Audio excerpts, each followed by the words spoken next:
ನಮಸ್ಕಾರ. ಸೊ ನಾನು ಡಾಕ್ಟರ್ ಪ್ರದೀಪ್, ಸುಮ್ಟಮ ಕಂಪ್ನಿ ಫೀಲ್ಡ್ ಮಾರ್ಕೆಟಿಂಗ್ ಮ್ಯಾನೇಜರಿಂದ ನಾವಿಲ್ಲಿ ಬಂದಿದ್ದೀವಿ. ಬಳ್ಳಾರಿ ಜಿಲ್ಲೆ, ಬಳ್ಳಾರಿ ತಾಲೂಕಾದಂಥ ವಿಜಯನಗರ ಕ್ಯಾಂಪ್ನಲ್ಲಿ ಲಿಂಗರಾಜು ಅವರ ಜಮೀನಿನಲ್ಲಿ ನಾವು ಕಳೆದ ತಿಂಗಳು ಆಗಸ್ಟ್ ಮೊದಲನೇ ವಾರದಲ್ಲಿ ನಾಟಿ ಮಾಡಿರ್ತಕ್ಕಂಥ ಭತ್ತದಲ್ಲಿ 3 ದಿನಗಳ ನಂತರ ನಾವು ಒಂದು ಕಳೆನಾಶಕನ ಇಲ್ಲಿ ನಾವು ಡೆಮೋ ತೊಗೊಂಡಿದ್ವಿ. ಸೊ ಆ ಕಳೆನಾಶಕದ ಡೆಮೋ ತೊಗೊಂಡು ಇವತ್ತಿಗೆ ಸುಮಾರು 44 ದಿನಗಳಾಗಿದೆ. ಸೊ ಆದರೂ ಕೂಡ ನಮಗೆ ಒಳ್ಳೆಯ ರಿಸಲ್ಟ್ ಬಂದಿದೆ. ಆ ರಿಸಲ್ಟ್ ಬಗ್ಗೆ ನಾನು ಇವತ್ತು ಮಾತಾಡ್ತಿದ್ದೀನಿ. ಕಳೆನಾಶಕದ ಹೆಸರು ಬಂದು ಆಂಬಿಟ್ ಅಂತೇಳಿ. ಇದು ನಾಟಿ ಮಾಡಿದ 3 ದಿನದೊಳಗಡೆ ಹಾಕಬೇಕಾಗಿರ್ತಕ್ಕಂಥ ಒಂದು ಕಳೆನಾಶಕ.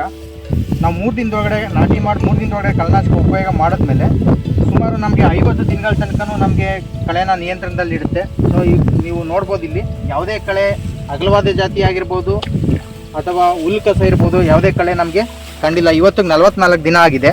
ಸೊ ಆದರೂ ಕೂಡ ನಮಗೆ ಯಾವುದೇ ಕಳೆ ಇದುವರೆಗೂ ಕಾಣಿಸ್ಕೊಂಡಿಲ್ಲ. ನಾವು ಇದನ್ನು ನಾಟಿ ಮಾಡಿದ 3 ದಿನದೊಳಗಡೆ ಹಾಕಬೇಕು.